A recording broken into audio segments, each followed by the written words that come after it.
عمري ما شفت مدرس طلع واتكلم عن الحاجه اللي انا هكلمك عليها دي. ايه الحاجه اللي انا هكلمك عليها دي؟ ان ليه انت بتدرس ماده الفلسفه في ثانوي؟ يعني ليه يا مستر مضايقنا ليه وحطيت لنا ماده الفلسفه دي؟ بتقولي هي مهمه اصلا يا مستر ان احنا ندرسها؟ لو ما كانتش مهمه ما كانش قاعد الشيخ الشعراوي 20 سنه قاعد يدرسها. يعني بيدرس ايه هي الفلسفه وازاي الفلسفه والفلاسفه والكلام ده لو مش مهمه. بس تعالى افهمك الاول يعني ايه فلسفه وانت ليه بتدرس الفلسفه. يعني ايه فلسفه؟ الفلسفه هي الفكر يا جماعه، ان الانسان يفكر كده، هي دي الفلسفه. تقول له يا عم انت هتتفلسف علينا؟ انت كده بتفكر صح. هي دي الفلسفه. ازاي يعني يا مستر؟ نشأة نشأة الفلسفه ما كانش في حاجه اسمها علم زمان. يعني من العلم، كلمه علم دي اصلا كانت من سنين قريبه، لكن الفلسفه دي موجوده من قبل الميلاد، يعني من قرون فاتت. تقول لي ازاي يعني يا مستر؟ فهمنا اكتر. والله كان في واحد اسمه طاليس قاعد يفكر، هو احنا موجودين ليه؟ هو ايه اساس الكون اللي احنا موجودين فيه ده؟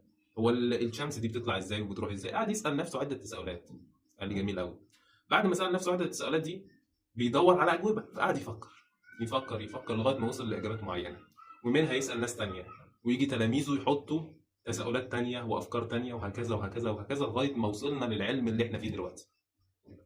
فمعنى ذلك الفلسفه اساسها التفكير. طب حلو، انا ليه بدرس الفلسفه بقى؟ انا في اولى ثانوي بعلمك ازاي تفكر اصلا. يعني انا بخليك تفكر صح. هتقول لي يا مستر هو انا حمار بفكر غلط؟ لا، ولكن انت داخل في مرحله ان انت بتبني فيها حياتك الجايه. يعني انت في ثانوي والجامعه بتبني حياتك لسنين كتير جايه، فانا لازم اخليك في اولى ثانوي تعرف تفكر صح وما تغلطش، طريقه تفكيرك تبقى صحيحه. فبديك اخطاء التفكير وبديك اهميه التفكير وبديك حالات التفكير وبديك المنطق وبديك كل ده عشان اخليك تفكر صح. وبما ان انا مدرس فلسفه فلازم انسب واحد يقول لك الكلمتين دول.